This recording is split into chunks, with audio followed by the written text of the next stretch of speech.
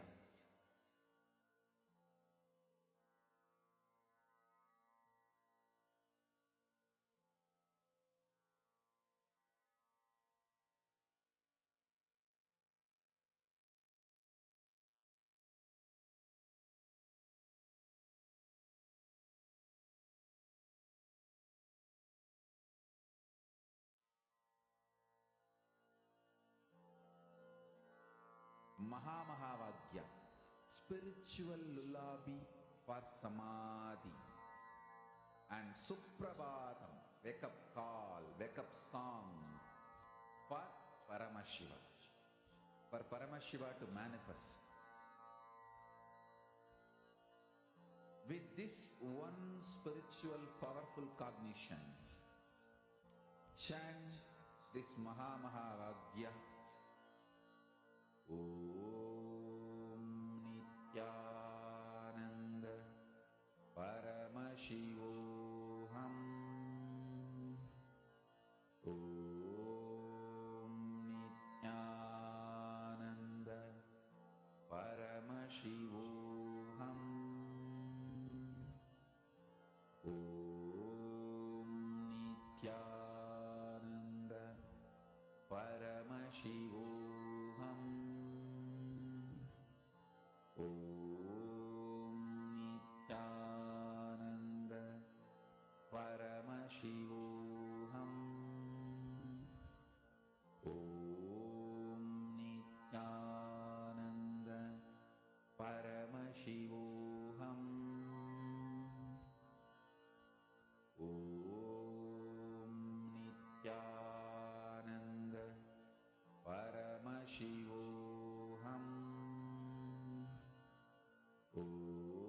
Om Nithyananda Paramashivoham. Om Nithyananda Paramashivoham.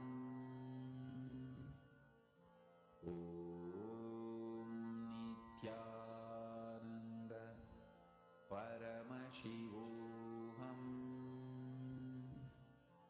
Om Nithyananda Paramashivoham.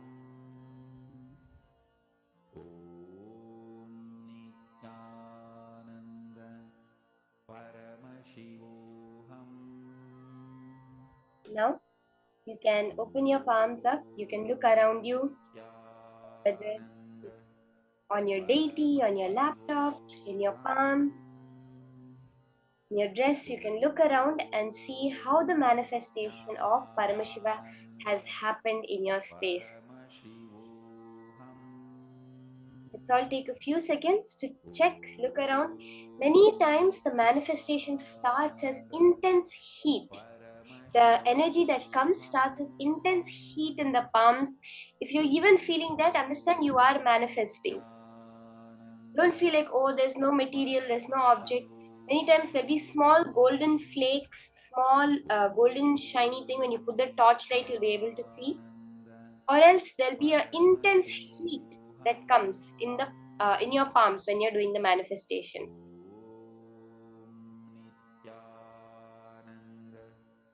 Paramashivoham. Om Nithyananda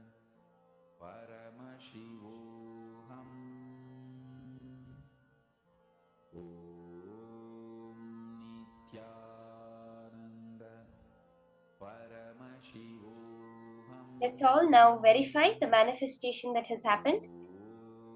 You can take a look at your palms, at your dress, on your laptop, any deities you're having. These are the places usually we see a lot of manifestation happening.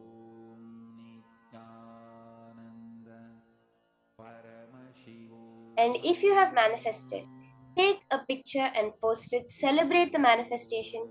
That is a direct prasadam from Swamiji. It's a direct blessed prasadam that you have received from Swamiji. Nityananda Paramashivoham.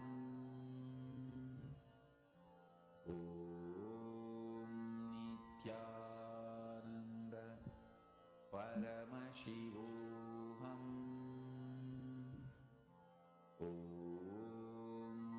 Nityananda Paramashivoham.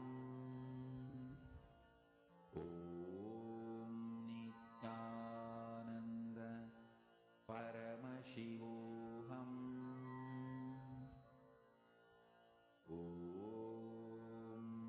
Nityananda Paramashivoham.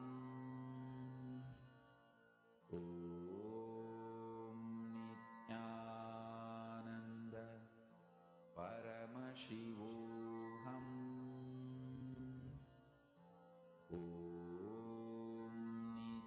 Ma Lita Sege, you're asking that I do not see anything, Ma. Does this mean it's taking more time to manifest physically for me, please? The fundamental cognition with which we should approach manifestation, I would say, is yes, when we are seeing the thing happening, when we see, yes, we know, yes, I am manifesting powers, we say, right? But what actually is power manifestation? Now, even now, me talking to you, you see, you have, let's say, a cup of basma, and you're seeing the basma in the cup. Right now, you have materialized it there. It does not exist, but you have materialized it. Anything in your reality is your materialization. Now, through the power manifestation science, we're understanding how we're materializing this world and changing it the way we want. That's all. So, first thing, you are manifesting. That is the most important thing. You are manifesting this power of materialization. Any power it may be, the minute you have heard it, you have manifested it. Now, why it's not coming in reality? Yes, it may be taking time. You may not be able to see it. Question yourself again and again. What is that part of me not letting me see Paramashiva's manifestation? Swamiji has said the manifestation will happen. There is, see, it's the reality is there. Just you're not looking at that reality. We understand, right? The superposition, as we hear in modern science, where the every possible pathway for the particular particle to pass through, it goes through all of the pathways, and only when it reaches the other side, it chooses which one. So there is a parallel universe, a reality in which you have manifested. But it's just your eyes are not seeing that. You've not entered that. Instead of you've entered this reality. Now, all the whole thing we're doing as power manifestation is being able to tune yourself to that higher reality. That's all. So the manifestation has happened, Ma. It's just that we are yet to tune ourselves to that feed. It's like you're watching on your TV. You're watching, let's say, BBC. Now it's not that the show happening on Times Now is not going on. It's just that your frequency is tuned to BBC, so you're only able to see BBC. All you have to do is change your frequency. So now the more and more we do the power manifestation, I know you have sat through so many programs intensely. It's a cumulative decision. Every time you make the decision, yes, power manifestation is for me. Power manifestation is happening. Every time you do that, you're increasing that frequency. At one point, it will just be a breakthrough and the manifestation will happen. But the key point is to keep that will persistence. Swamiji has said it has manifested. Someone told you that if you just change the channel, you're going to be watching Times Now news. It's not that if you don't change the channel, that the Times Now is not going to be happening. It's just that you're not viewing it yet. The same way, now all we are doing is changing the channel. That's all. Changing the input that we're receiving from life. And when we realize that it's actually not an input, it's what I'm creating out there as my life, then the whole manifestation will happen now. So keep the will persistence, keep the idea, yes, understand Swamiji is manifesting right now. I am seeing a matter means it is his manifestation. And the more and more you go in that space, the manifestation will just flow through you. So now we're going to be entering into the more further understandings from Swamiji on Nityatva and Nirantaratva. Let's now listen to this from Swamiji, further understandings on Nityatva, the seventh dimension of the universe.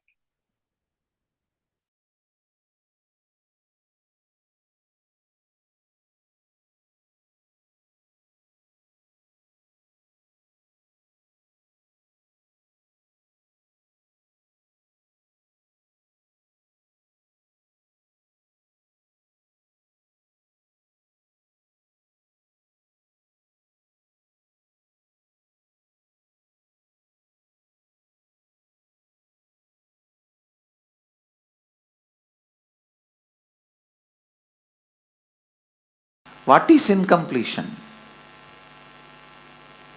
Past interfering into the present and try to manipulate the future. That is incompletion. Your memory, form you carried in the past, entering into the present and trying to destroy the future form is incompletion. You can always see whenever you have a pain, guilt, powerlessness, incompletion, you will be visualizing, imagining your own form in a deep suffering. You will be visualizing, imagining your own form in a disgusting way. Look inside. Please understand, I am giving you a very deep insight.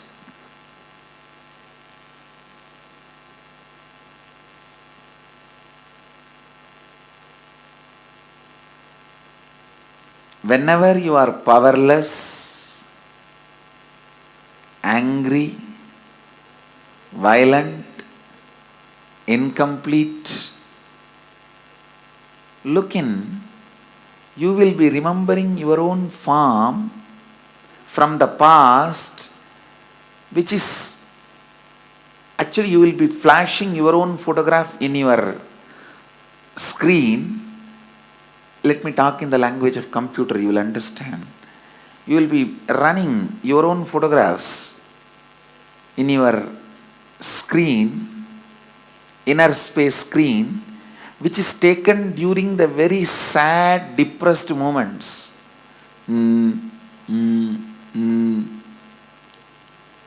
What can I do? Lost, over. That kind of the photographs which you have taken at the wrong moment and preserved, stored in high resolution, in a stupid way, in your inner space, you will go on be replaying them. See, whenever you are powerless, you are not going to remember the full smile photograph of you or the ecstatic photograph of you. When you remember that, you are going to be in the space of completion.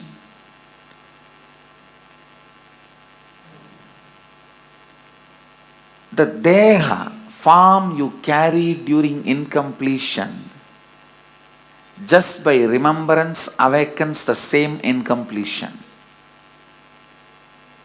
Understand? Just by remembrance, something can bring incompletion or completion.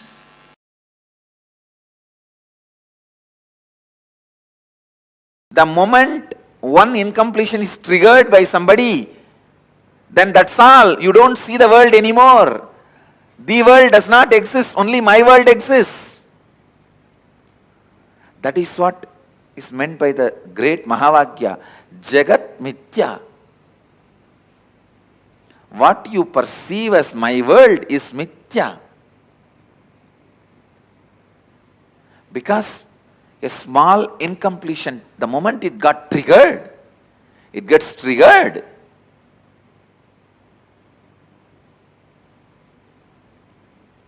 A small incompletion, the moment it gets triggered, you stop seeing the world and you are deluded in my world. Brahma Satyam, Jagat Mithya. I don't disagree. Jagat Mithya. But that does not mean in your actions you will not radiate the truth Brahma Satyam. In your actions also you have to radiate the truth of oneness, non-dual consciousness. While you are seeing your finance, your accounts, sitting with your auditor, do you feel that oneness without falling into the powerlessness? While you are sitting with a spouse and having a dinner or lunch, do you feel that oneness without falling into the powerlessness?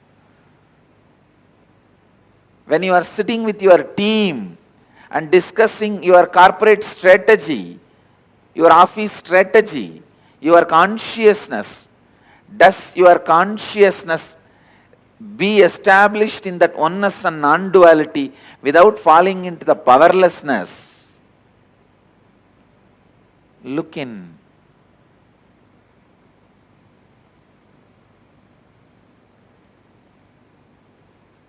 Just your back pain disappearing is not the result of Advaita. All the pain which you have hidden in your back should disappear. Not just back pain disappearing. All the pains which you have put it in back has to disappear. Suddha Advaita Sukhabodha Jnanam. The pure Advaitas, joyful influence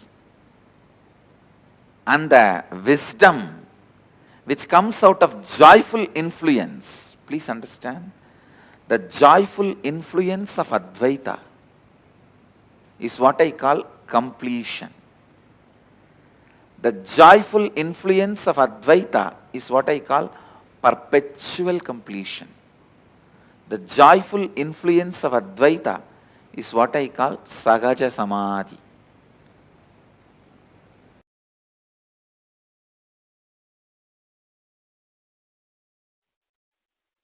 Paramashiva's own reflection, his own reflection in this universe is yourself. Yourself's original source in the parallel universe is Paramashiva. Listen.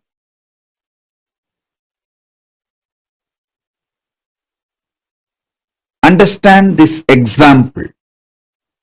A swan, Paramahamsa, flying on the sky,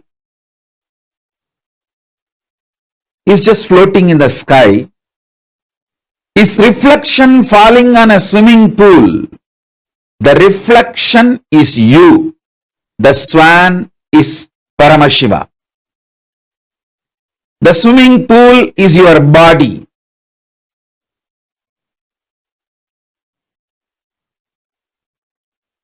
Understand, the moment reflection looks back to the source, it realizes it was, it is, it will be forever Paramashiva.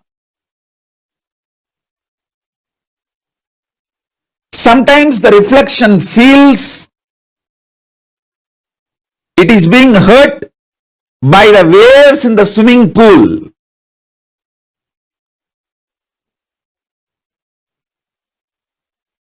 The reflection need to realize nothing in the swimming pool, even if the swimming pool is dried, it cannot hurt you. It cannot hurt the reflection, because reflection is centered in the source. You only have two choices. Either you can enjoy you being a reflection, or you can go back to your source.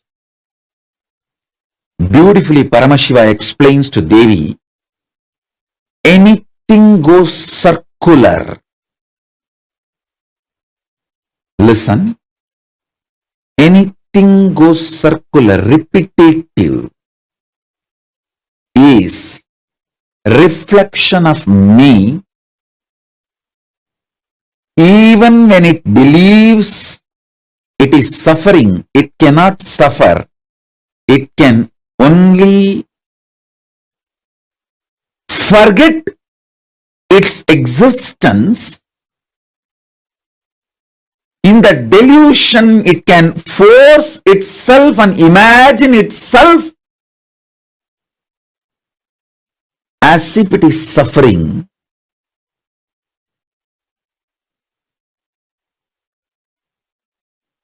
When that reflection looks back at the source, it realizes it is Paramashiva. It can never suffer. Listen. Listen to this deeply. You in the parallel universe is Paramashiva, the great swan floating in the space. The reflection of that great swan on the swimming pool in this universe is your individual self. That swimming pool is your body.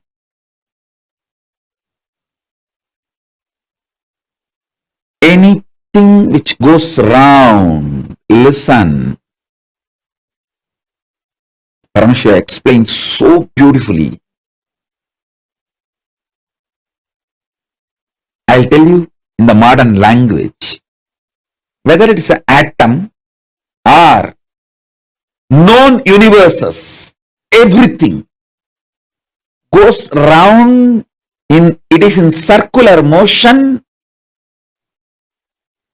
in the space, in Chitagasha, conscious space. Anything, whether an atom or the known universe, everything is rotating in the circular motion.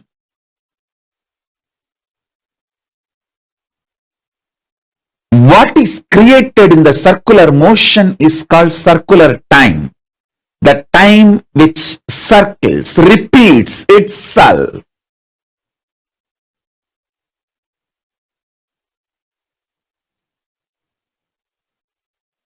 You can see in your body, your hunger repeats itself. Your number one, number two, number three repeats itself. Your sleep repeats itself. Your patterns repeat themselves. Your decision to smoke, your decision to drink, your decision to be addicted to something, everything is repetitive. Understand? Anything which repeats is in the circular time motion. It is within the field of Nirantaratva but not Nityatva. It is within the field of Nirantaratva but not Nityatva. If you know, anything which repeats does not hurt you, cannot hurt you. You are liberated from time. You are liberated from Kala.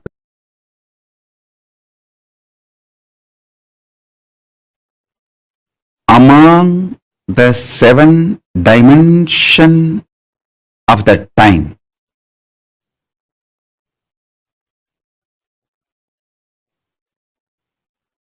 space before the past. Past. Past merging into the present. Present. Present evolving as future. Future. Future merging into the space beyond future. So totally in the seven, the space before the past and the space after the future is established in Nityatva, eternity. Past, present, see, listen.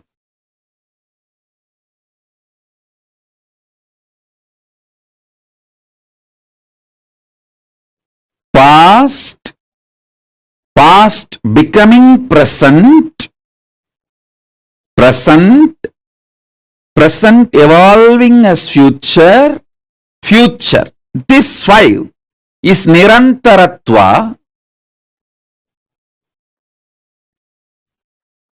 In this Nirantaratva 5, only the present moment touches Nityatva. So, if you want to enter into Nityatva, voluntarily, if you want to break this Kala Chakra consciously, the door is open only in the present. The cumulative effect of all the practices you did and the initiations you received enters into the present.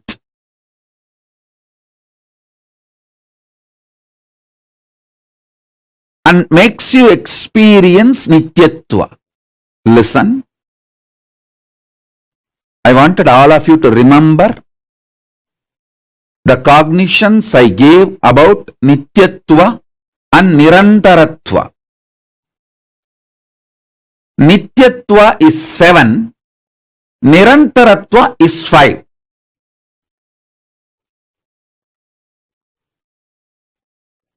Nityatva is all the 7 put together.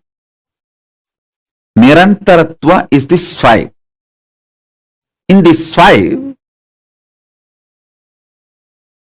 only in the present moment you touch eternity. Before the past, if you enter into that space, you can touch eternity. Through completing with all your past, you can reach that. Sometimes it may take even few janmas to reach that. And through the future, you can reach the space beyond the future by constantly being Nirvikalpa Samadhi, burning all your desires and patterns which want to repeat itself. You can reach. Again, that also sometimes may take few janmas.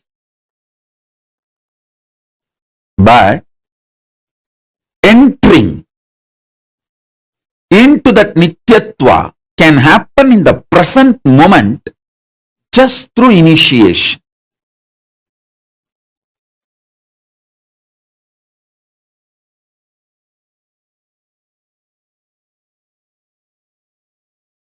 I'll explain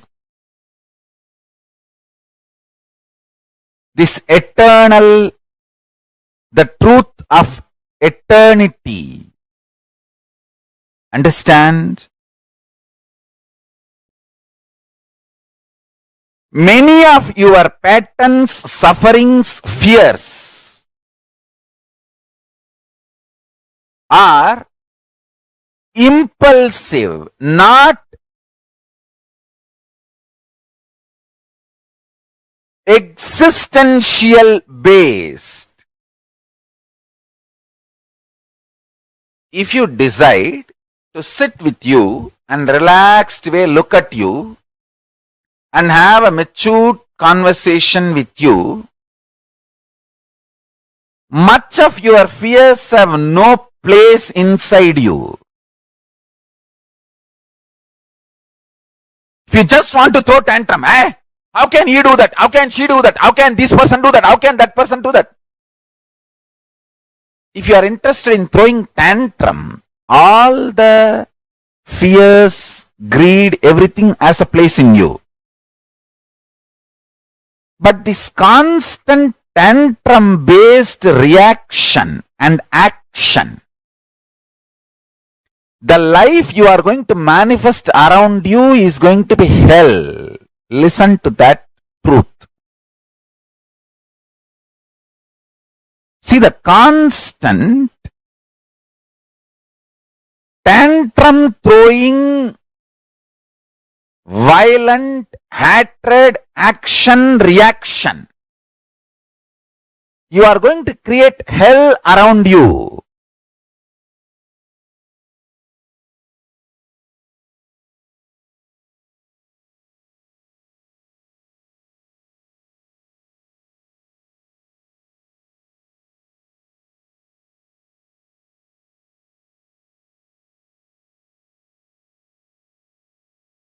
Nityatva.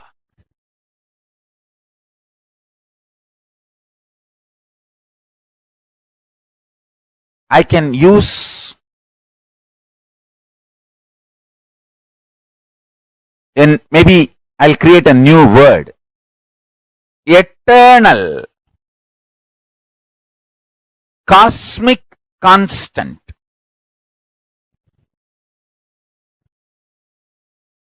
It is actually one of the dimension of the universe. One of the fundamental quality you need to access the eternal dimension of you is having restful, matured conversation with you. What am I doing? Where am I going? I am going to be eternally alive. Am I planning and building my life for that? Or am I just agitated, tantrum throwing child, thinking that there is no tomorrow?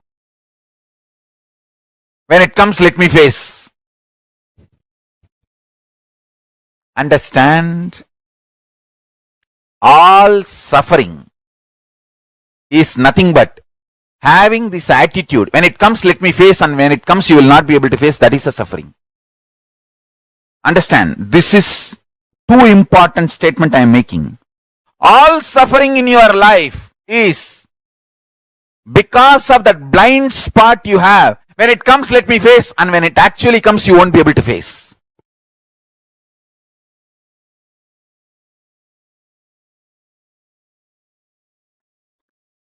In the past, you have a full freedom to form opinion about your past, and you have full freedom to create the possibility of your future. This clarity you will get only if you decide to do tyaga. Listen. I am freed. I declare boldly, I am freed, liberated from sufferings once for all. Suffering related to past, suffering related to future, because I decided to do tyaga. Understand? You can always sacrifice the achievements, pleasantness, bliss, joy related to your past. You can always forget that you completed PhD. But you can never forget you got delayed for one of your examination because you spent time with your girlfriend, or you slept and you did not appear for that examination. That pain You will be carrying even now. Sacrificing the past related pains. Understanding even factually. Many of your pains are unjustified and incorrect. Understanding even factually, your pains are not supported, justified by the reality, real happening is completion. I am repeating. Even factually, as per the real happening, what has happened, if you look what has happened from all dimensions, even your pains are not justified. Your pains are not really right. Even your pains do not have justification to exist in you. If you see the past happenings multidimensionally, is completion with the past. I tell you, how much ever you say, no, I know I have some pains which are absolutely justified. No. You may be Guni, you may be Kaikeyi, you may be Surpanaga, you may be Danganaka Duck, Danganaka Dick, I don't care. You are wrong.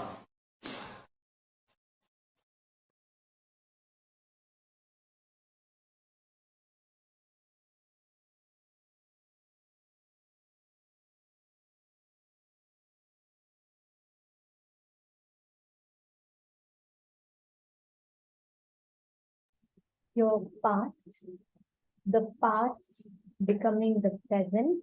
I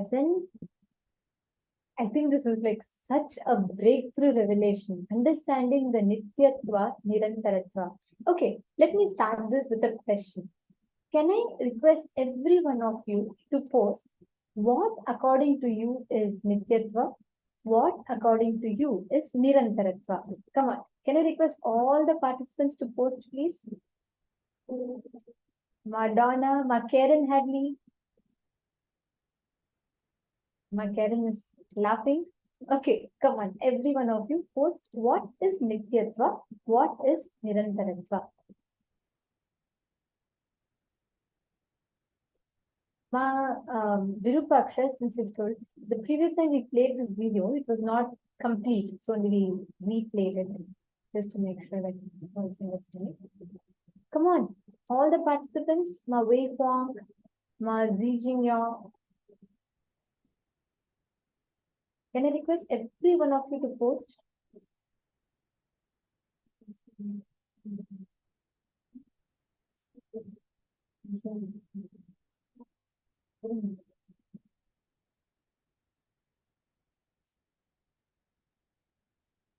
Yes.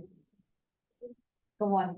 Now please post the definition. What did you understand as Nityatva? What did you understand as Nirantaratva? I request all of you to post. Ma Orienta, I do see you sincerely sitting. Actually, I noticed quite a lot you're sitting in the sessions. Can I request you to also post? What did you understand? Ma Saroj Oblish, Wei Huang. See, there are some of you who sit very regularly and would really appreciate all of you posting. What did you understand?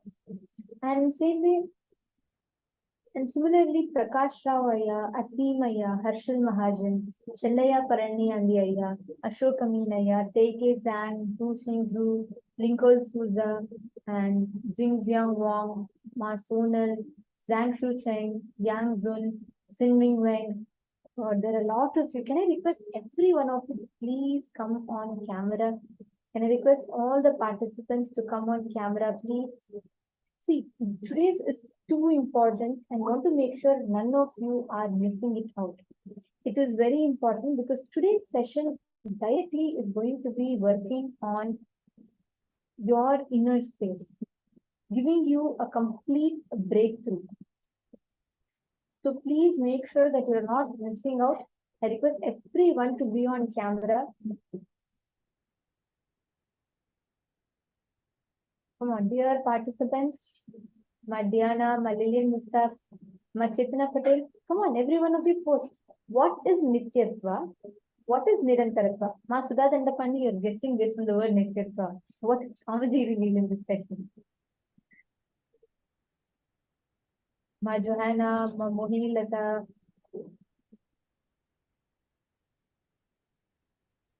Ma Karin. Come on, Ma Karin Silva, Ma Kala Hantrika, Ma Chetna. What did Swamiji reveal as Nityatva? What is Nityatva? What is Nirantaratva?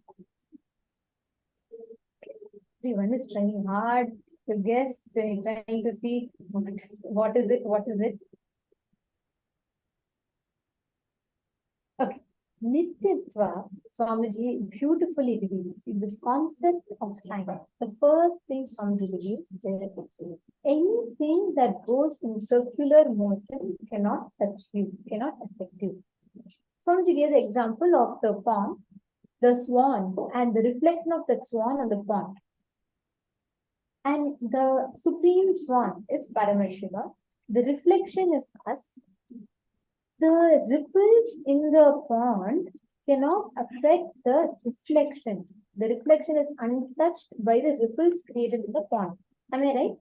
The reflection is completely untouched. It has no impact of the ripples created in the pond.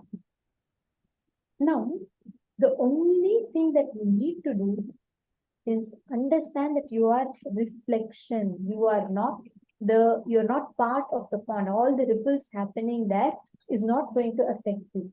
This is the first thing. And then Swami revealed about 7 types, the layers or different categories of time.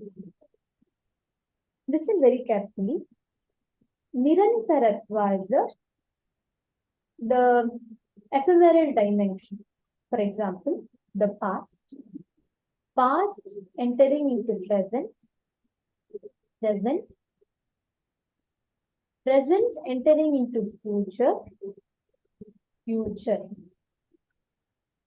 Now, beyond this, there was a space before the past, there's a space after the future. Now, the normal time that we all know, that we all talk about, that we all measure is past becoming present, present becoming future, and future. Now, this entire layers of time that we see is Nirantaratva. But beyond this, there's a space of time which exists as it is. That is Nityatva. This Nityatva exists beyond what we understand, beyond our understanding, beyond what we grasp, everything. Nityatva is the eternal component. It is the eternal aspect, the dimension which is eternal, beyond the peripheries of time, beyond the peripheries of anything that you are stuck with.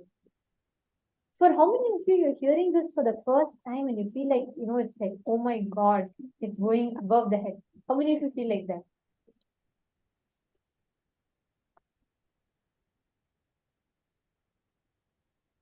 Beautiful.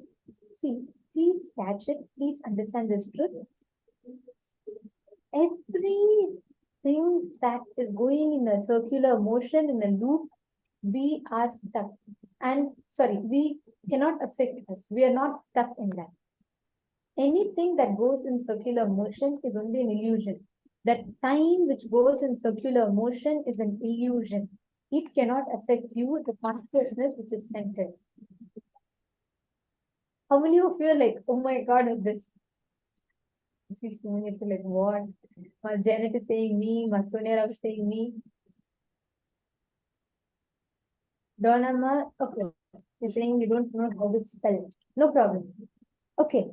Now, I'm sure each of you have a lot of questions with this, right? How many of you would like, especially when Swamiji said anything that goes in circular motion is an illusion, for me it's a breakthrough revelation.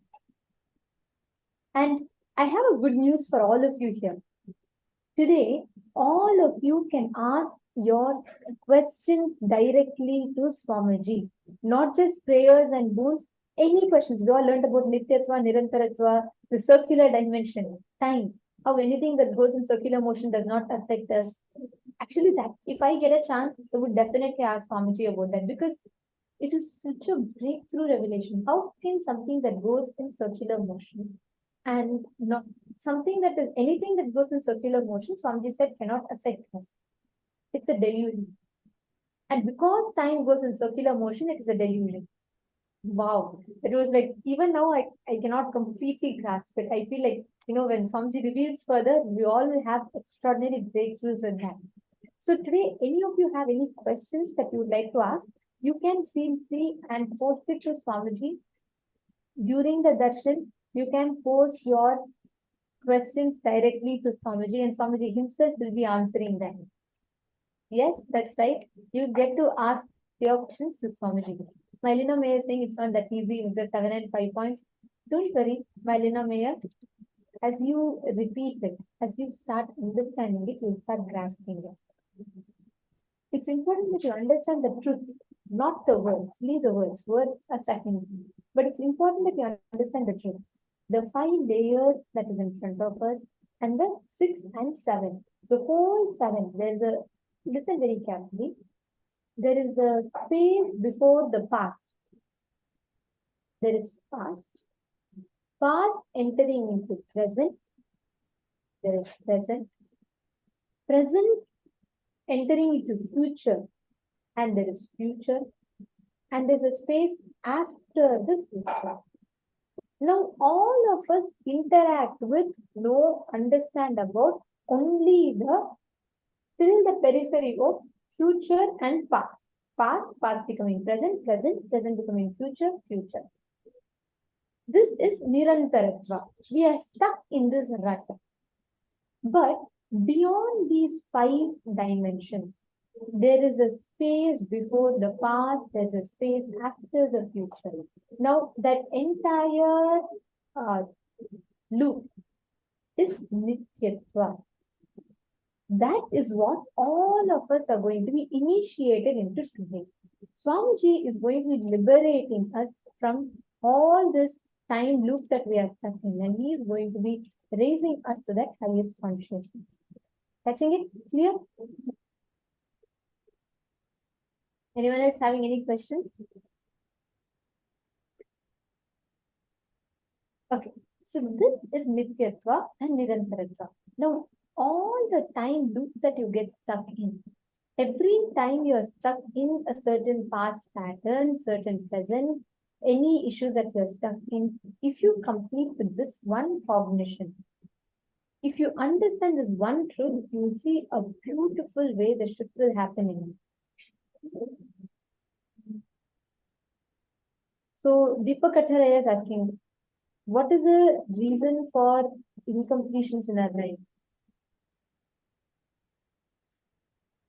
Can we remove the incompletions and this?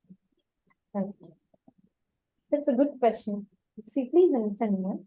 When you are constantly stuck in this loop, time loop, you will have incompletions because you're prone to incompletions. Am I right? You constantly perceive yourself only within the limitations of the past and the future. But there's a space beyond that which will give you complete access, which will make you realize that all this is just an illusion. But as long as we are just stuck in this rut, we are always struggling with this, and we always are just stuck in this loop. Today's initiation is a solution for you. Today's initiation, Swamiji is going to be working on liberating us from this time loop that we are stuck in. Just working on this will make us take a huge shift, a jump, and a breakthrough. So now, let us enter into understanding what Swamiji revealed just now. Understanding about this time loop and how you can experience that instant liberation from being stuck in this illusion called time. How can we experience instant liberation from being stuck in this constant time loop? That is what we are going to be seeing now. Okay, let's enter into a very quick exercise. I request all of you to please sit along. Please bring a paper and pen. Let's all enter into the process. See, amongst the 7 dimensions of the time, Swamiji told a very important truth, right? Swamiji said only the present has access to eternity. Only the present in that whole loop connects you to eternity. Everything else makes you get stuck in the loop. Among the 7 dimensions of time, only the present is established in Nityatva. The space before and the past, before the past and after the future also established in Nityatva. And by constantly being in Nirvikalpa Samadhi, you experience Nityatva. You experience that eternity. So, anything that is circular or repetitive is a reflection of Paramashivam. Even when it believes it is suffering, it cannot suffer. It can only forget its existence in delusion. It can force or imagine itself as if it is suffering. Now, with this understanding, look at all the incompletions that you have and see where all you create this suffering. Where all do you constantly get stuck in this suffering? When you do that, when you cognize this, when you understand this one truth, you will start grasping, you will start understanding this most beautiful truth about life. You will stop getting stuck in the loop of time. Are all of you getting it? Catching it? I think this is like too much over the head concept. But understand, if you just grasp this one aspect, you will forever be liberated from all the illusions that keep circling, and putting you again and again into that same suffering, that same rut. Hello. So now, all of us are going to be understanding one of the most important truths. We all understood about Nityatva and Nirantaratva. There is a space where these 7 dimensions exist. All the 7 dimensions of time exist. That space is Akasha, space dimension, where the time merges into space. Getting it? We're going to now be learning about this time-space continuum. What dimension is it where the time and the space exist together?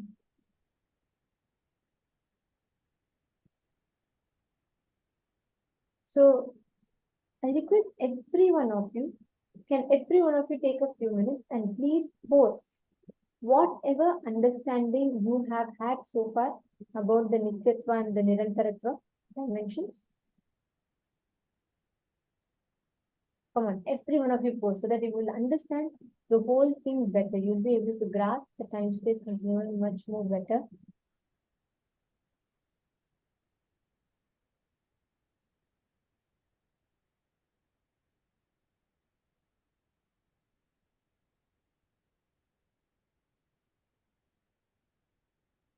Take a few minutes. I request everyone to please post.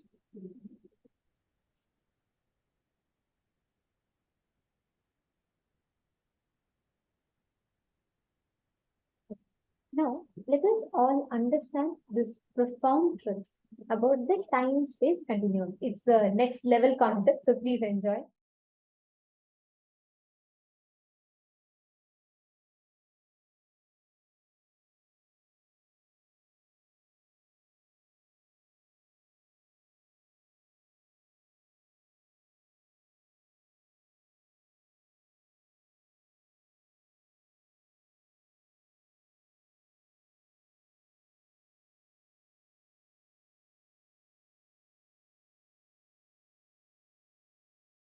Paramashiva's message directly from Kailasa. Listen.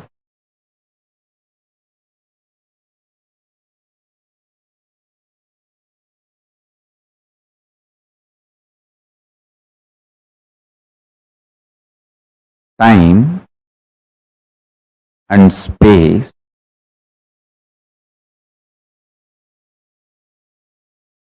the continuum of time and space is due to a stuff connecting both.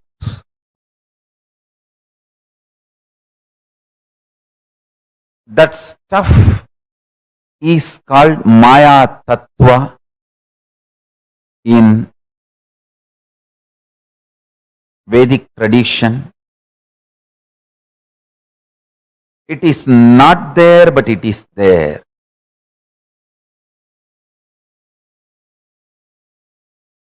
Because the time and space, both the dimensions, do not have a clear border, kind of a watertight compartment border. No. Understand this very intensely.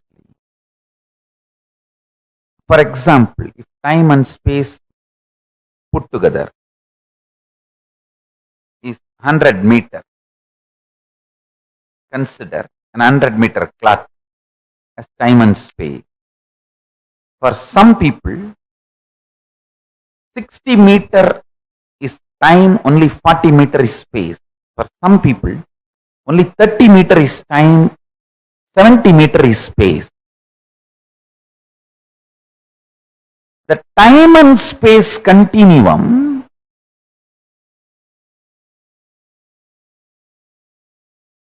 and the way it exists as reality for you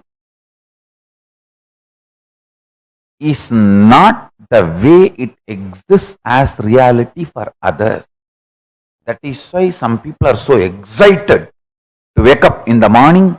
Some people feel, oh God, I don't know why I need to open my eyes. Listen carefully. The outer world reality is perceived between certain frequencies. Like I gave the example, 20 hertz to 20,000 hertz sound only can be perceived by any normal human being. Below 20 hertz or above 20,000 hertz, you can't perceive it. You can't hear it.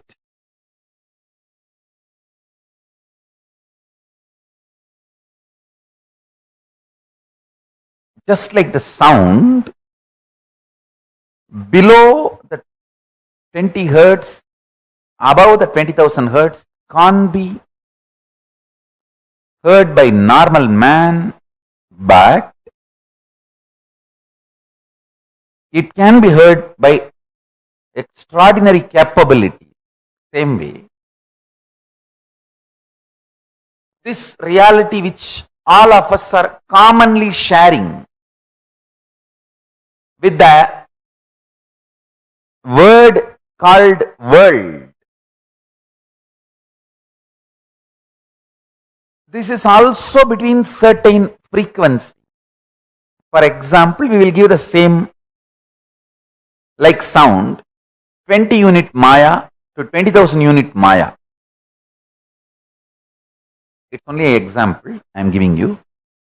Between the 20 unit Maya, 20,000 unit Maya, the hertz for sound, Maya for the reality, I am using Maya word as a unit for reality. Between 20 unit Maya to 20,000 unit Maya, all of us common human beings can experience it as world, as reality. If it goes below 20 unit or above 20,000 unit, you start manifesting powers. Listen. If you unclutch intensely, it will go below 20 unit Maya. You become pure intense. If you go about 20,000 unit Maya, you become pure devotion, feeling connection. But in both you experience oneness. Suddhadvaita Sugabodham. One beautiful thing, this clarity, whether you unclutch and reach below 20 unit Maya or practice devotion, feel connected and reach above 20,000 unit Maya, you experience the same oneness. Sutta Advaita Sugabodham.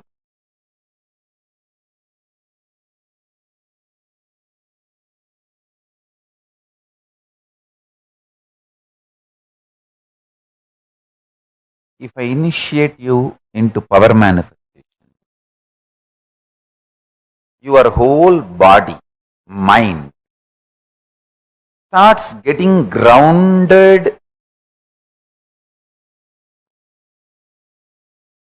in that oneness space. Sutta Advaita Sugabodha. What you manifest is Shakti, not ordinary Siddhi.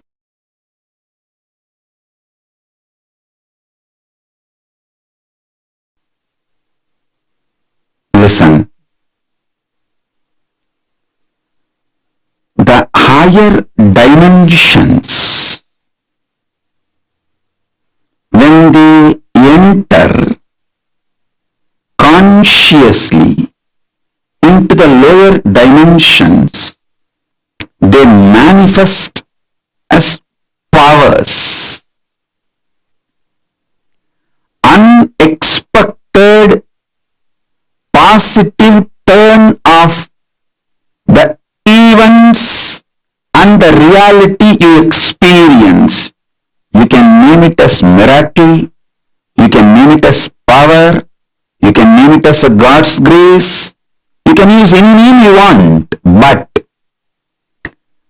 the greater science, the cosmic science is the higher dimensions entering into the lower dimensions. For example, length, breadth, depth, time, space. If the space dimension enters into time, time literally manifests everything space wants. If the time dimension enters into depth, depth manifests everything time wants. Understand? This length, breadth, depth, time, space, all these dimensions are independently intelligent, alive,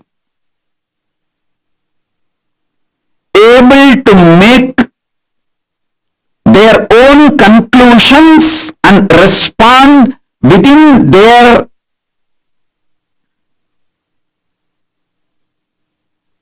frame and working zone. Please understand,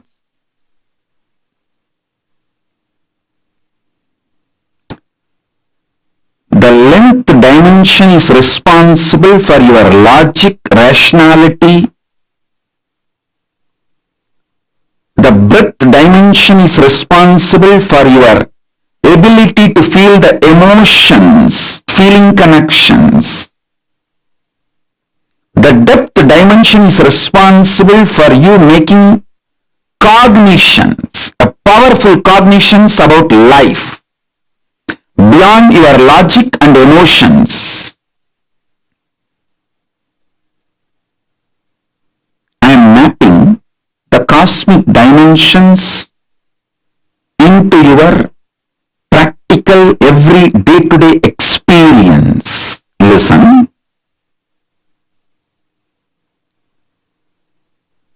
Length dimension is responsible for your logical, rational thinking. That does not mean the whole length dimension is limited to your logical, rational thinking. No. Anything which moves as per the logical, rational thinking you understand, all of that are bound by the same length dimension. For example, if you know this is the way water will flow, water moves from above to low. Water is also bound by the same length dimensions thinking. That is why your understanding about the water based on your length dimension thinking proves true forever. So, the cosmic length dimensions flow. When you understand the length dimension in you through logical, rational thinking, opens the life and its benefits of length dimension to you. A person who knows maths enjoys all the benefits mathematics brings to human life. A person who knows chemistry enjoys all the benefits the chemistry brings to human life. The person who knows biology enjoys all the benefits the biology brings to human life. Same way, if you know the length dimension and how many things in this world function based on length dimension, you will enjoy the benefits of all that knowledge in your life. Length dimension by itself is a power, independent intelligence. Same way, breadth dimension by itself is a power. Anyone who understands the breadth dimension will be an amazing lover. People will just love to hang around him. He will be an amazing, a powerful magnet radiating love. Even if people who have difference of opinion with him for some reason or who are jealous, angry, who cherish enmity, even they can't deny they are pulled towards him. How he gravitates them.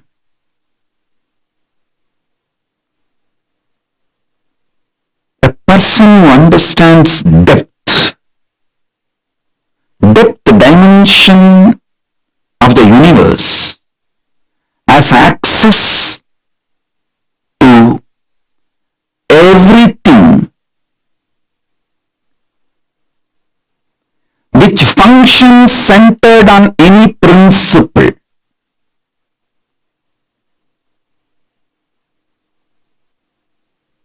Metallurgy, economy, politics, social science, everything which functions centered on some established principles, some deep cognitions. See, your doctor may prescribe drugs from different pharmaceutical companies. One doctor may give paracetamol from one company, another doctor may give the prescription from different pharmaceutical company, but the fundamental principle, cognitions, will be same for all the doctors who are pro-life, life positive, who are oriented, who are focused on treating the patients. Understand? I was studying why Americans trust Indian doctors. You should know,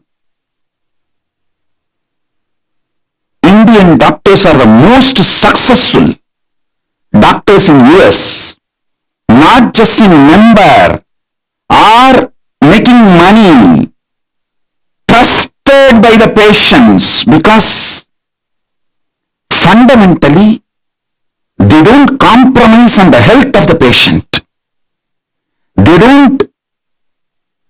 You can't buy an Indian doctor easily.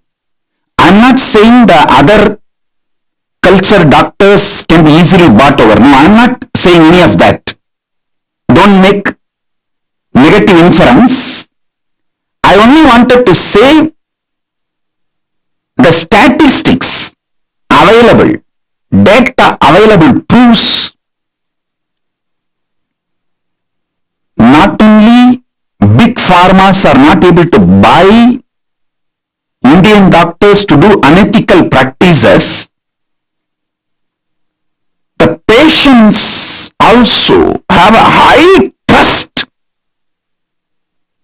for Indian doctors when the patients have choices. Even if they have to travel long distance or take few more steps, they opt for Indian doctors if the Indian doctors are available. That was a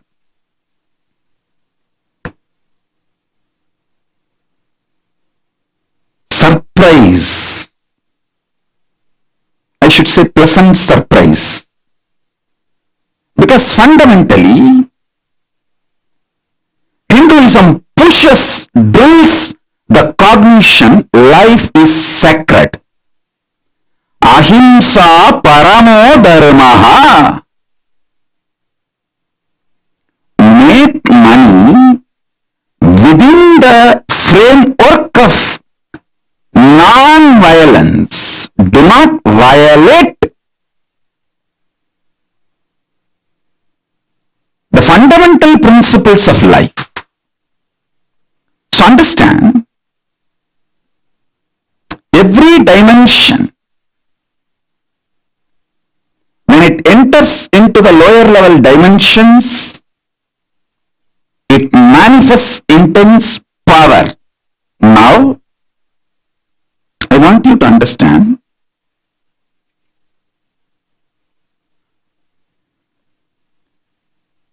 time and space is independent intelligence and power. I'll give you simple understanding, very raw, crude, down to earth,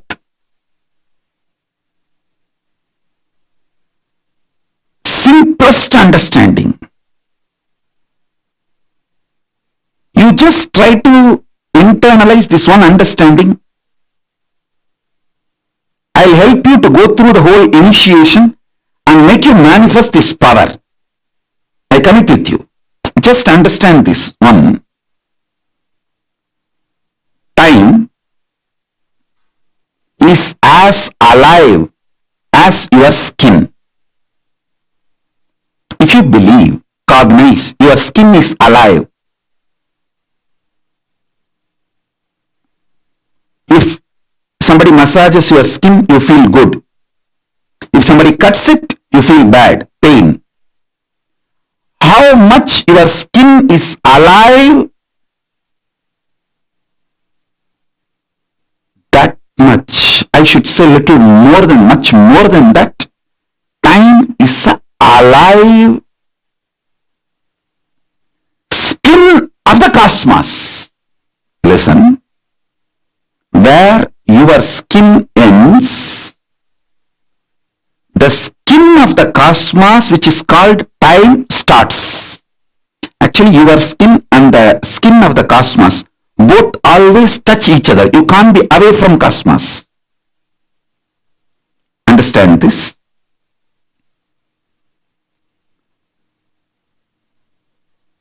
Where your skin ends, exactly that is the spot time starts. Time is the skin of the cosmos. Time is the skin of the cosmos. How you have a nervous system which passes the thought currents inside you.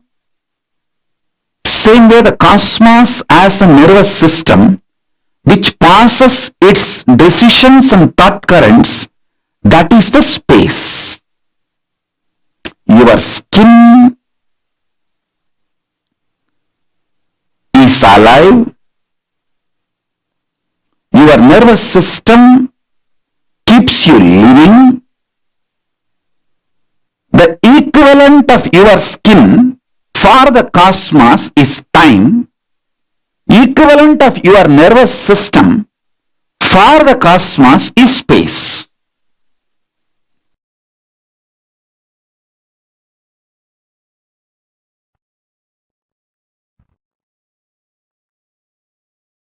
The dimension of Chidabhasa of the universe, where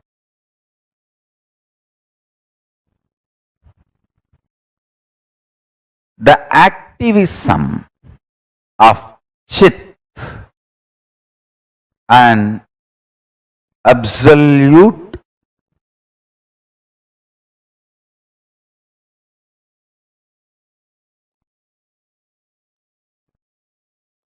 pure existential reality of Chit.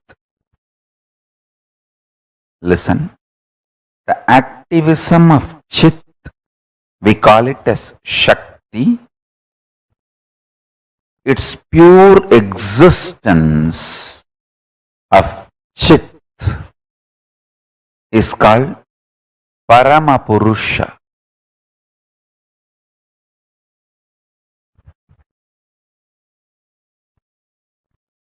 These two together, in its pure being space and intense doing space, both together, is the dimension of Chidabhasa.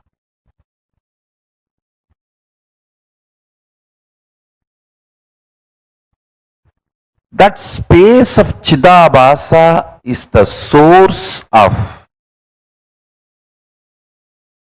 all these 5 dimensions of the universe: length, breadth, depth, time, space. Because modern day scientists are trying to use 2 different words, time and space, I am also using the same way, but in reality, time and space is a single sheet. One edge is called time, another edge is called space. There is no watertight compartment or clear fourth wall built between these two. As I said, for some people, that same 100-meter cloth, 70 meter will be time, 30 will be space. For some, the 30 meter will be time and 70 meter will be space. That the time, space, both are same sheet. Imagine. I can even use the word sheath. Avarana. Sheath. Sheath is also apt word. I tell you, tiredness starts your destruction. The idea of tiredness, when you start associating yourself with it and you feel you should be treated very cutely when you declare your tiredness, that is when the destruction starts in the life. Tiredness is your sickness. You need to be handled ferociously when you try to declare tiredness. If not, it will become depression. Tiredness plus cute teddy bear cuddly feeling with tiredness is depression.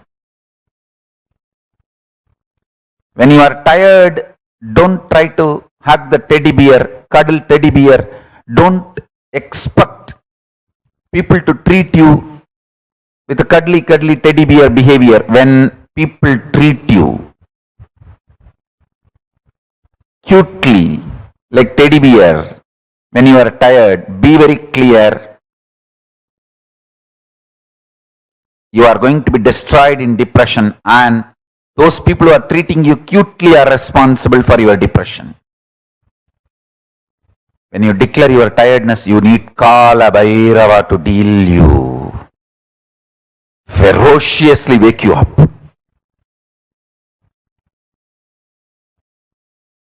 Boredom leads to suicidal, tiredness leads to depression. I tell you, if you are feeling tired, just take a cup of coffee, do some yoga, learn to jog, maintain your body and break your tiredness. Tiredness evolves as chronic fatigue and depression in your system. Tiredness evolves as chronic fatigue and depression in your system. That is why I insist on everyday yoga. Everyday yoga is the best way. Intense yoga. If you are going for work, at least 1 hour yoga. If you are not going for work, you are working from home, 2-hour yoga. To keep yourself alive. Don't try to conquer laziness for your whole life. Conquer laziness for now. Today you will not be lazy, that's all. Don't try to tell yourself, I will never be lazy ever. No, it doesn't work. It doesn't work. Today I will not be lazy. That's it. Make sankalpas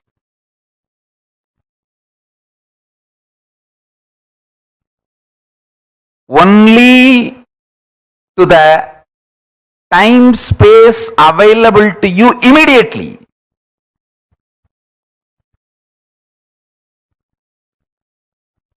For almost all human beings, the immediate time space available for you is only next few days. Because by the time your space becomes different, you fall into deep sleep, tiredness, boredom, and when you come back, you are not the same person. Hey, don't try to act as the same person when you come out of your sleep.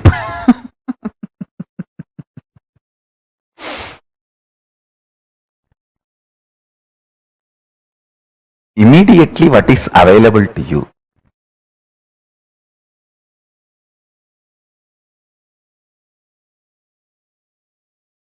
Make sankalpa for that.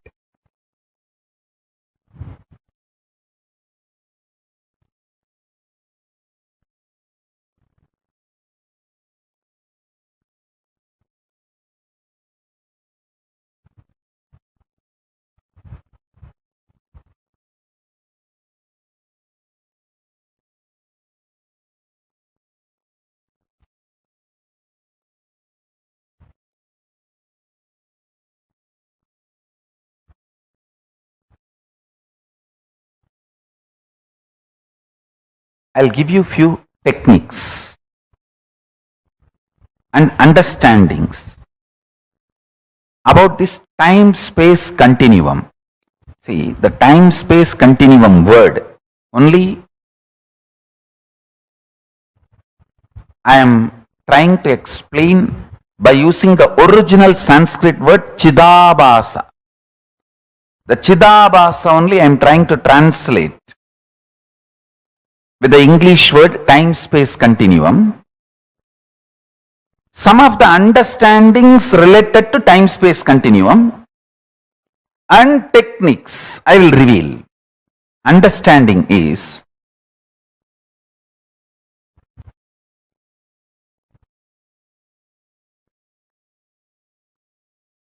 simple conscious will persistence, conscious decision. Decide, today I will not be tired. That's all. If you decide, I will not be tired forever, immediately one part of your mind, you have inside you, your automated artificial intelligence version of your wife sitting. Hey, Lucy, how many times you told the same thing? You did the same sankalpa. You tried, and how bitterly, utterly, stupidly you failed. Keep quiet, say.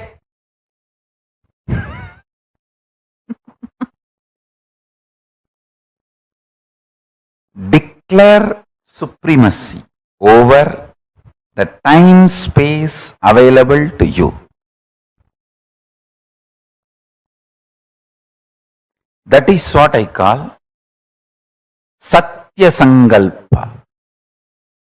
Your whole life is not actually known to you or available to you as you falsely imagine. Listen, if you are in certain space, mood is the fragrance of the space. If you are in love, you will have the friendly mood. If you are in peace, you will have bliss mood. Moods are the fragrance, flavor of space. Your ability to retain your space is only the time available to you as your life. For example, if I can retain my peaceful, joyful space and radiate the mood of ecstasy, bliss for next 2 days, then only the 2 days is the time I have as my life. So, I can only plan for the next 2 days, only that will be successful and strengthening my confidence about me. And after 2 days, then plan for the next 2 days. That is the way you consciously start building you. Your Chidabhasa, source space of consciousness. The time-space continuum gets built consciously only with space-based sankalpas. Second,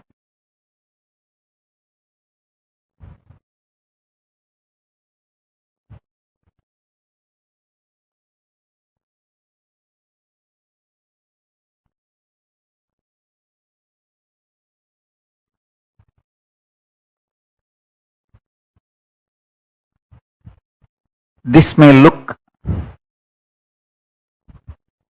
too simple, but when you start practicing, you will understand how powerfully this technique works for you to be stable. Understand?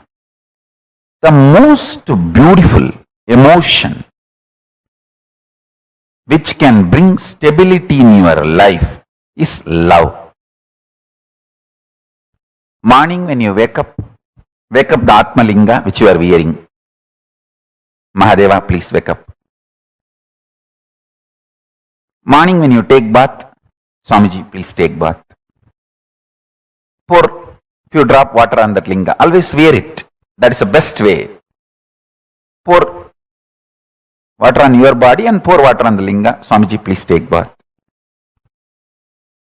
When you eat, whatever you eat, Swamiji, please eat. When you brush, you don't need a separate brush. Nothing is wrong. I am telling you, I am your guru. To whoever I gave the Atmalinga,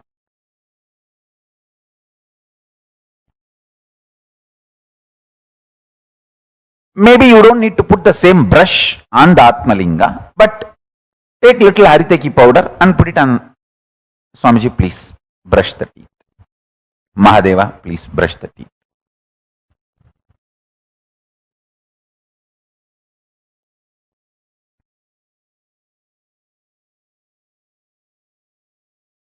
Too simple. And when you are falling asleep, tell him, Mahadeva, please sleep.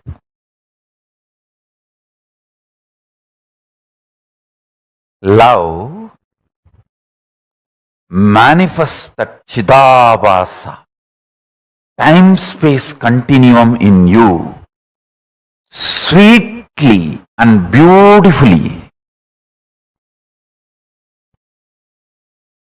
You have a special feast, celebration, anything. Mahadeva, please eat. Show to him and then eat.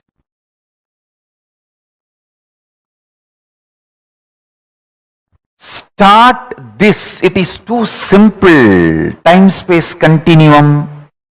That Chidabhasa will explode in such high energy. When you spray perfume for you, just put little on him. Mahadeva, very good perfume. I got it yesterday. Lipstick, just put little, nothing wrong. Whatever I am enjoying, I have to give. This is what my gurus taught me. And I have enough Shastra Pramanas to prove what I am saying is right. Whatever you enjoy, offer it to him and enjoy. If you are lying on your couch, tell him, Mahadeva, just lie down.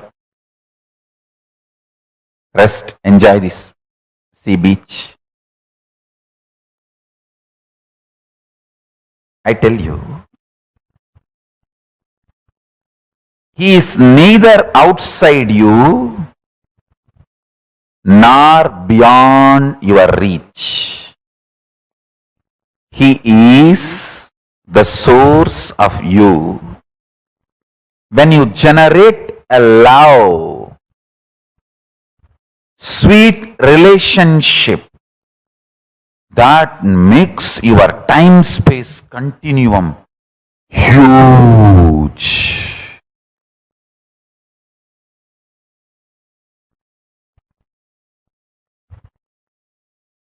Huge.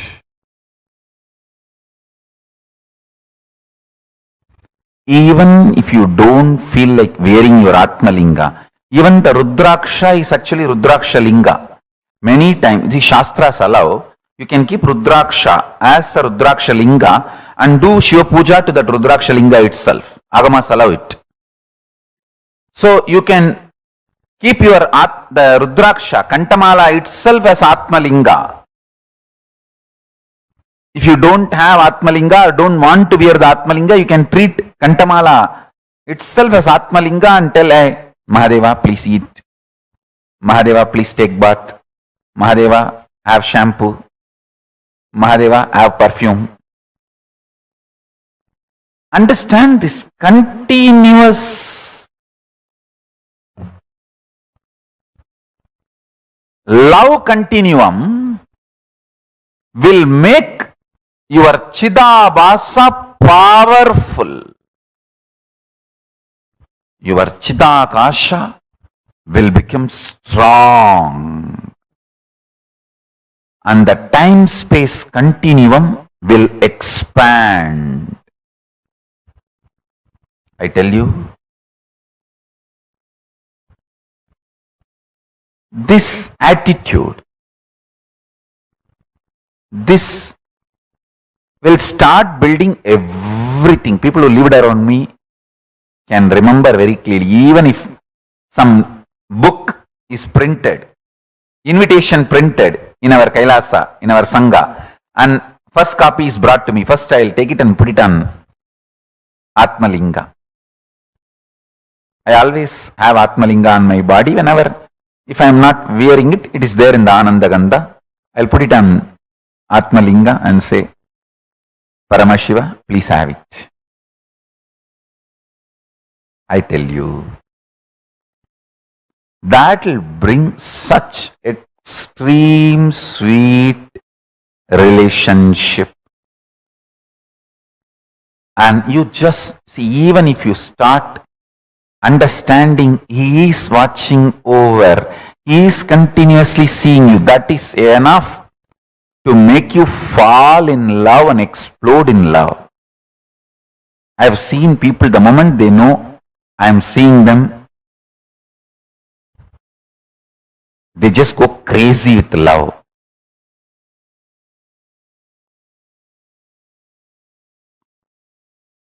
The moment you start understanding Mahadeva is watching you, you just explode in love. The Chidabhasa explodes.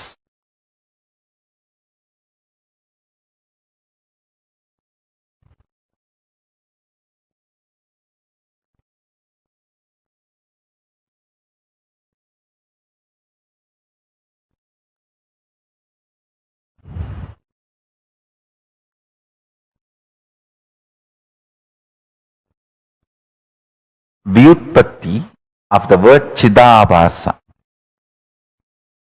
means the explanation of the word Chidabhasa, Chita Abhasaha Pradivimbaha, reflection, and the source of Chit, consciousness.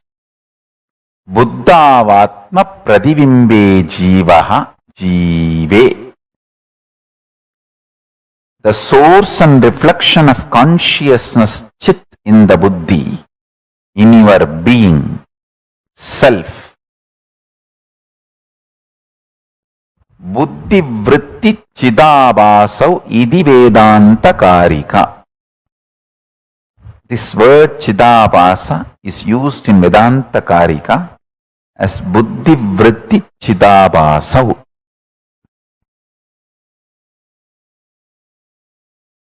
Listen. The source where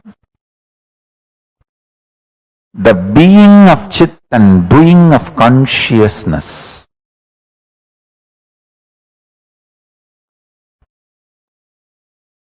is felt, manifests, Chidabhasa.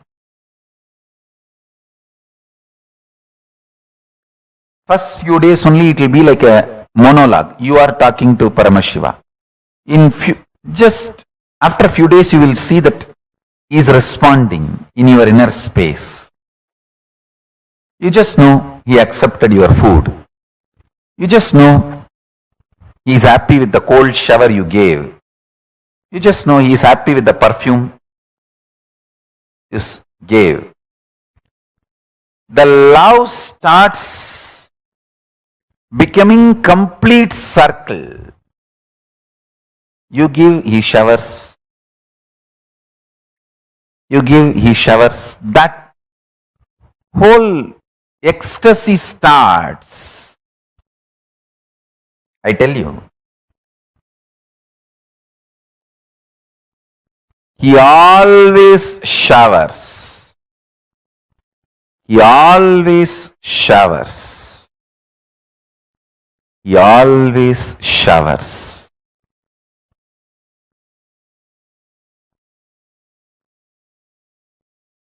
See, ability to inspire yourself without the external inspiration means you found the source of your love inside, internally. Chidabhasa of you has opened up. The Chidabhasa in you is Paramashiva.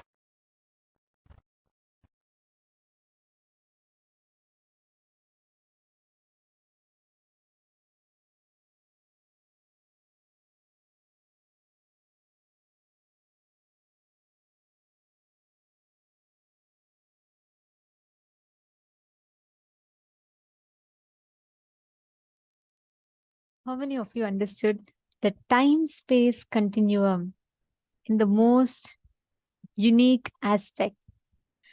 For how many of you, this time-space continuum was a very, very, very beautiful thing? What did you understand as time-space continuum? Let's start with that. I think this is one of the most important and most unique revelations from Swamiji, to be able to understand the time-space continuum, how this whole thing functions and how we experience it. See, first step for this, I request all of you to post what all have you understood so far. Meaning you're learning about something like very, very, very powerful, right? So just take a few minutes and I request all of you type in post what did you understand. Ma Sherry Gao, Karen Hadley, Ma Sonia Rao, and Ma Margarita, Madonna, Fei Yu Wong. I request all of you take a minute and post what you have understood. Masudha Dandapani is posted. When we generate, okay, then this is the last session. Can I request all of you to post it now? What did you understand?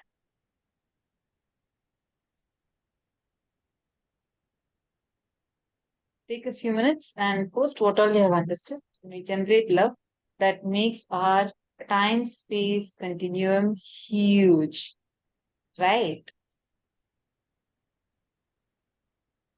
Nitya Vedanta Shakti. Wow, such a beautiful name.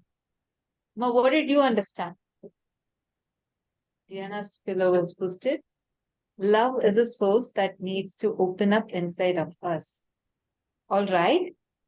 Is it something that needs to open up inside of us? Or is it our own dimension that exists that you just need to express more? Love is something that love is our very way of life. That energy is continuously existing. And you don't need to open up that love because that energy is there. You just need to channel it a little more. You exist, every breath of yours is infused with that love. Whether it's a calculated love, selfish love, or a selfless love, it is existing in some form or another. Even if it's the most selfish love, there's still that love energy that's existing in this. All right, I request all of you to post. What else did you understand?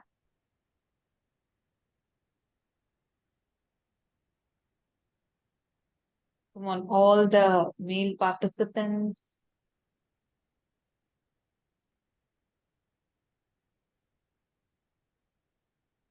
Come on, everyone. Okay. Deepak Katharaya has posted a question. I think you posted it a little while ago. Previous session.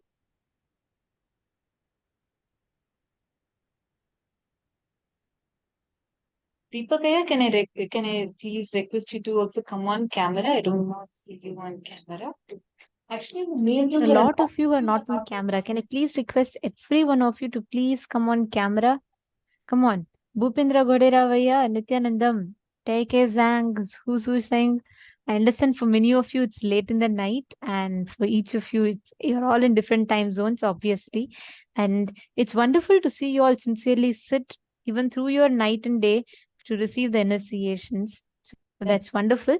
But let's make sure for you to receive. You are taking so much time out there to be here, right? Let us make sure that you are here ready to receive the initiation and to have the best experience.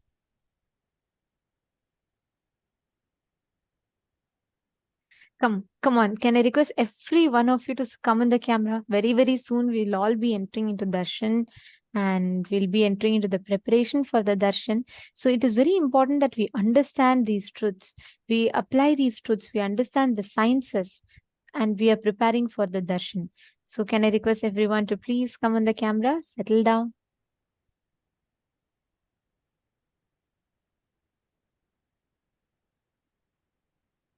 All right. So now Swamiji revealed one of the most important truths to all of us through this. See, many times we all get stuck into a certain illusion. We all get stuck into a certain delusion. Breaking free from those delusions, understanding those incompletions, delusions sitting inside of us, breaking free from all of them. And the time-space continuum, the place where all the dimensions merges together and exist. It is very important that we grasp these truths that Swamiji has revealed.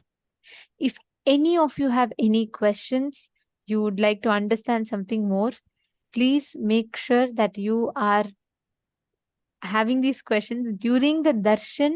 You all can post it directly to Swamiji and receive the answers. You all can post on various different social media platforms. And you all would have heard Swamiji actually calling out from different platforms like Instagram, Twitter.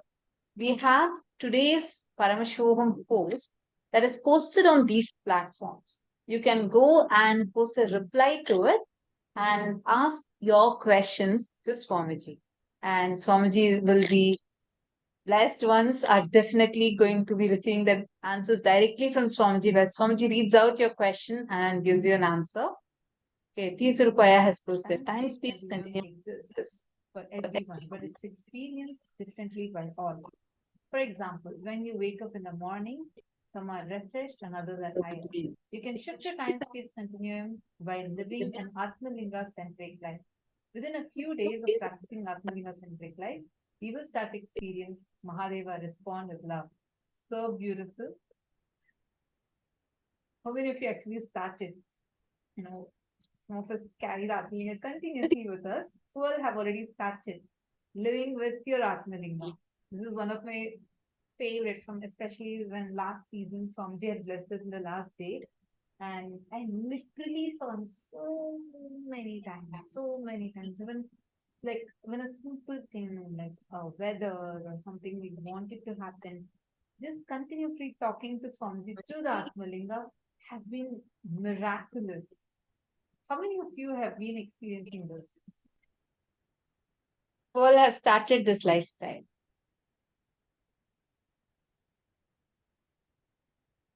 Living with your Atmalinga. All have started. Come on. Anybody side? No one? I don't see any. I have started. Okay. Punitha Naya's waving his hand and he's showing his Atmalinga. Okay. Who else?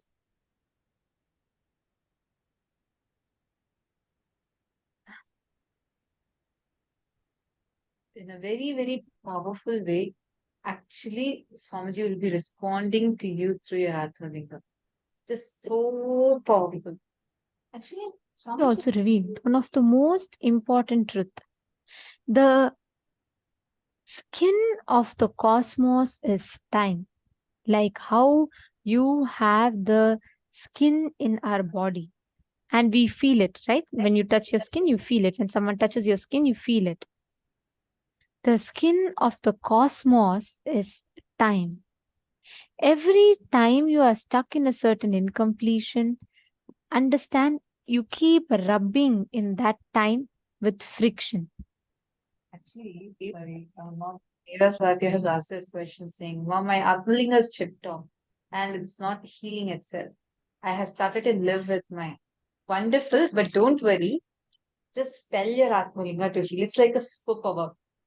Once in 2015, I'll always keep my Atmalinga, like if I want healing or anything, I'll just put on, like that time I had like lots of throat infection, something I had. So I put my Atmalinga on my throat and I had slept on. Next morning when I woke up, I didn't realize that I had kept the Atmalinga, and it just fell from like the height, and it just uh, fell on the ground and hard surface. And it got a crack inside, and it had shipped off outside. And I just started putting chandan to it, like, and just started. I requested Swamiji, you should only heal yourself like that. I just started praying to Swamiji to heal the Atmalinga. And in for 1 week or so, I did not remove that chandan. After a week, it is completely gone. Now you will not even find a trace of that. Like you won't find a chip or a scratch, nothing. It is actually so powerful. Try and see. Just talk to your Atmalinga. Come on. Your Atmalinga is able to heal anyone of anything, cause so many miracles to you. Do you think it cannot heal itself? It is Swamiji's own power. He's just there with you in your pocket. So just talk to your Atmalinga more, and definitely you'll see your Atmalinga will heal itself.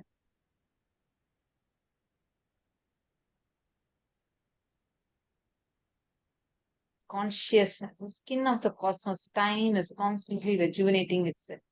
This rejuvenating skin, time penetrates our skin and constantly rejuvenates us. Yes, beautiful. That's a very beautiful understanding and a very important one as well. Like Swamiji revealed, the equivalent of our skin for the cosmos is time, and the equivalent of our nervous system for the cosmos is space. The time and space continuum and the way it exists as reality for us, it is not the way it exists as reality for others.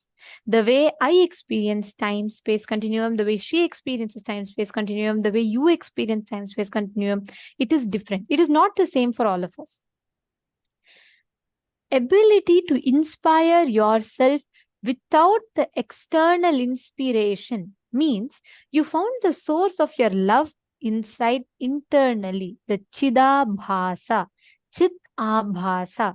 Chit Abhasa is experiencing your consciousness, the love. That is time space continuum. These are the three most important truths Swamiji revealed. First is about the skin and nervous system of the cosmos, which is time and space. Second is about how the time space continuum is a reality, different reality for each of us. And the third is how your ability to inspire yourself without external inspiration means you found the source of your love inside. That is your Chidabhasa. Actually, in Gurukul, right, it's a very beautiful thing that Swamiji brings us all up with. In Gurukul, we never are entertained to have anything exciting us, anything that we like, depend on externally. We're always taught to have the source of inspiration as internal. How we drive ourselves as something internal, the eternal component. As long as it's outside, it's ephemeral, it's not eternal. The moment it is from inside you, it is inexhaustible because the resource is inside of you. For example, many of you, after you finish your morning puja and you're just freshly starting your day, you feel like there's so much of space in you. What does space mean? Like, for example, you start planning, this is how you want to get your day done. Just so you're going to do this is A, B, C, and this is part of your to-do list for today. And you're going to achieve these goals for today. And you start with a fresh morning, right? These are some days. And there are some other days where you feel like, okay, you know what? I don't really feel like doing it. I don't really think I could get things done. And I feel really down. And you feel it would be like, let's say you wake up at the same time. 6 a.m. you woke up yesterday, you were all joyful, you're blissful. You felt like there is so much of time that's available for you. You're able to plan, you're able to get things done. The very next day, you also feel like you're again waking up in the same time, but you're dull, sometimes depressed, bored, and you don't know, you don't feel like you can get anything done. How many of you have experienced these two types of you, like these two dimensions of you? Who all have experienced this?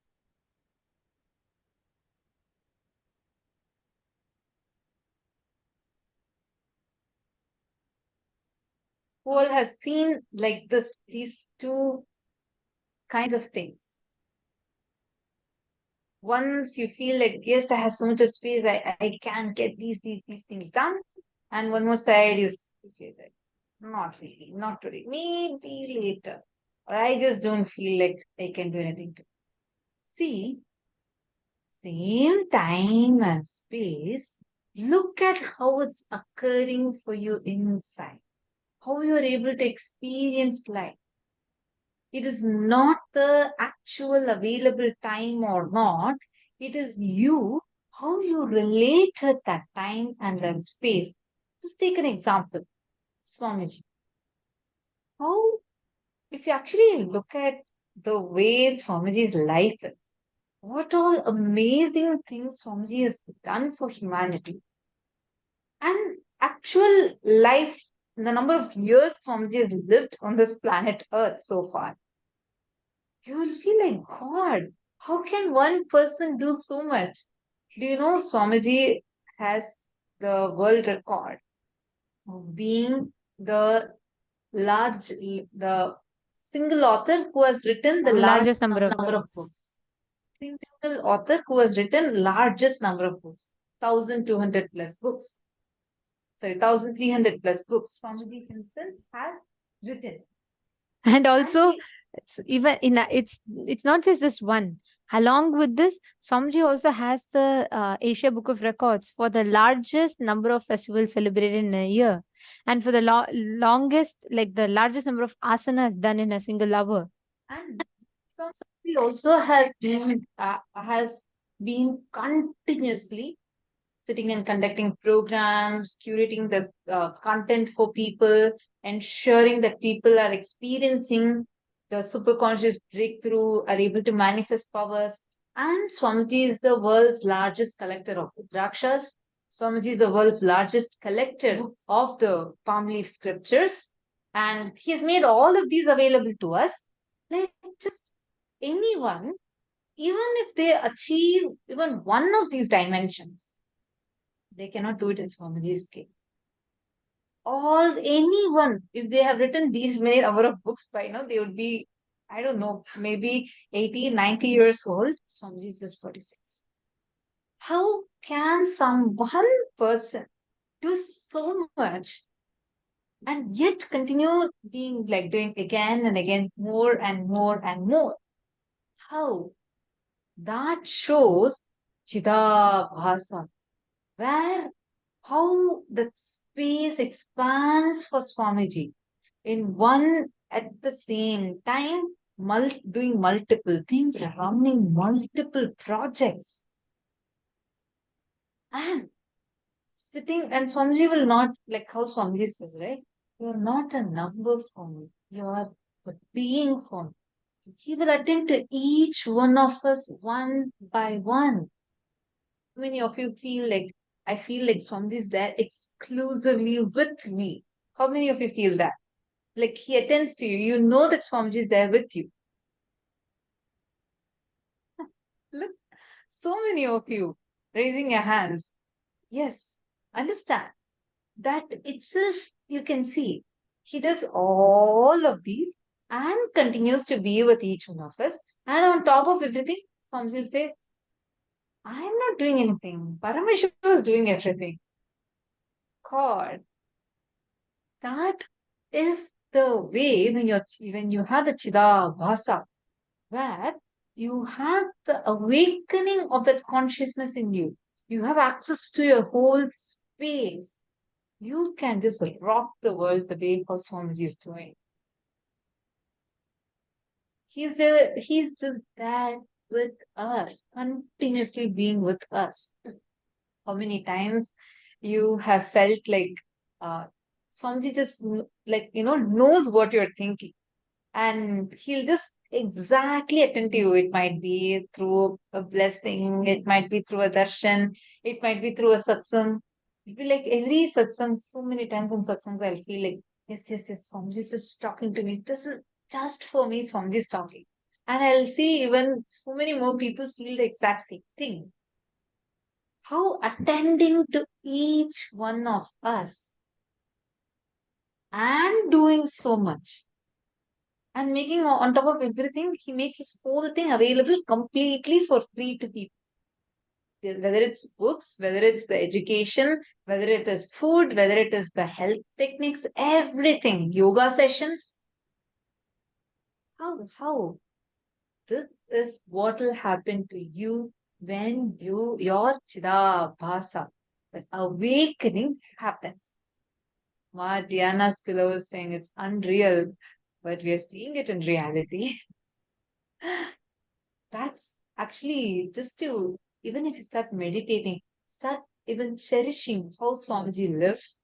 Even if you just entertain that cognition in you, just entertain that cognition in you, your inner space will start cognizing that. From young age, what do we entertain? We entertain struggles. We entertain, oh God, time is not enough. We can't do this. We can't do that. One thing at a time. All of these. And there's always what do you hear about? You hear about stress, you hear about struggles, you hear about this and that to achieve success. So by default, your understanding becomes that to achieve success, I need to go through all of these. Bhupendra Goderava is asking, what Swamiji has written 1,300 books? Yes. Swamiji has written more than 1,300 books. All these books are available completely for free, and and you can access these in nithyanandapedia.org. It's completely for free. 1,300 books Swamiji has written. And this is like addressing all aspects of your life. You literally, any problem you have, just go pick up a book of Swamiji, it'll already have a solution for you. And whether it's books on astrology or Upanishads, various scriptures of Hinduism, all the major scriptures, Swamiji has already spoken about it and written about it. And on top of that, like research Swamiji does. Like, for example, you all would have noticed, right? Like songs that we have during the darshan. Many of those would be like specific mantras. That mantras would be for that particular deity, and it'll be, you will not get it that easily. It's not something that's, it's just available on YouTube. No, there's Swamiji will identify which Siddhar actually wrote that mantra and who was the Siddhar for that particular Siddhas, the ancient scientists who specialize in alchemy, the spiritual alchemy. And they have certain techniques, like just through sound and vibration. They'll help you awaken your Kundalini, do the spiritual processes in you. So Swamiji will identify whatever initiations, like every day, Swamiji gives us so many amazing initiations, right? Each of these initiations, Swamiji will go, refer back to the scriptures, pull out the exact reference for that process, and he will test it on himself, and he'll find out which Siddhar had given that particular process, and he will go and pull up the exact song or the mantra that is from that Siddhar, and that is what is played during the darshan. Or take the jewels. How many of you notice, like based on the initiation, Swamiji wears some specific jewels. Like whenever it's Nataraja, you'll always see that Nataraja deity on Swamiji's this heart chakra. You'll actually see specific jewels like that. Same with the ayudams, like whatever, like if Dakshinamurti is coming and sitting, you'll actually see whether the jata style, or the detailing. All this Swamiji only micromanages and does. And at the same time, Swamiji will be micromanaging, like he will know exactly how many plates are there in Tiruvannamalai for the Annada. And what Tell that because if you just notice how in each, see, typically if we are focused on one thing, let's say we are working in one project, what do our logic of functioning will be? We'll be like, oh, I have to focus on this, I have to attend all the details in this, so I can't do other things. But for Swamiji, it's completely the opposite. Swamiji works by the principle, if you have to do one thing properly, That means you have to do everything properly. Only if you do everything properly, you can do one thing properly. So you will see everything that Swamiji involves into, it will be like Swamiji will know the details so precisely. Swamiji will tell exactly how many doors are there in which Adinam. Swamiji will know the count by heart, meaning he will not even need anyone else to give him the count. And at the same time, he'll remember how many of our names Swamiji will remember. And Swamiji will remember the last Guruvak that Swamiji gave us. That experience, that space, literally like being as Swamiji, the way Swamiji exists, the way Swamiji lives, that Chidabhasa, because Swamiji's consciousness is immensely light, like just beautiful, and it is like a child. And at the same time, Swamiji is completely having all the knowledge, everything into him. And that's why we can see even every aspect, Swamiji is so involved as a person, as a human being. Swamiji is so hardworking. And as an avatar, Swamiji gives enlightenment, ultimate fulfillments and boons. Everything Swamiji does without compromising one for another. Now, let us all take a few minutes. I request every one of you to write this down. Please take a few minutes to type this and post it.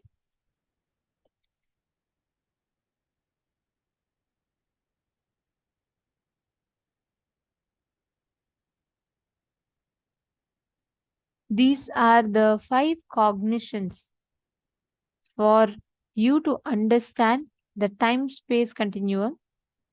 So please take a few minutes and you all can type it down.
Now, in this same space, let us all enter into the power manifestation. See, all of us have now understood about the time space continuum. We also typed out, internalized this.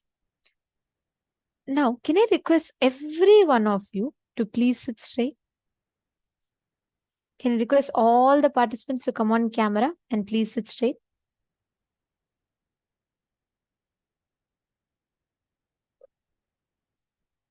Come on. Can I request everyone to please come on camera? Ma Janel Silal, Ma Mingto Singh. We're all going to be entering into the preparatory sessions for the darshan, and all of these processes are very important. Can I request everyone to sit straight? Okay. Please listen carefully. You are going to be now experiencing the Chidabhasa. Means there's a part of you inside you which is eternally in that love, in that bliss, experiencing that consciousness. Now, you just need to tune yourself into that space and you need to manifest that experience. Understand today's power, you know why we are manifesting this power? When you transcend the parameters of time and space, you fall in tune with the rhythmic continuum of the cosmos. This power of materialization, I'll just show you all one picture. Here, this conch was actually teleported to Swamiji by Yogiraj Yogananda Puri, Swamiji's own guru, yoga guru. And in front of Swamiji's own eyes, when Swamiji was very young, Swamiji's guru was training Swamiji, and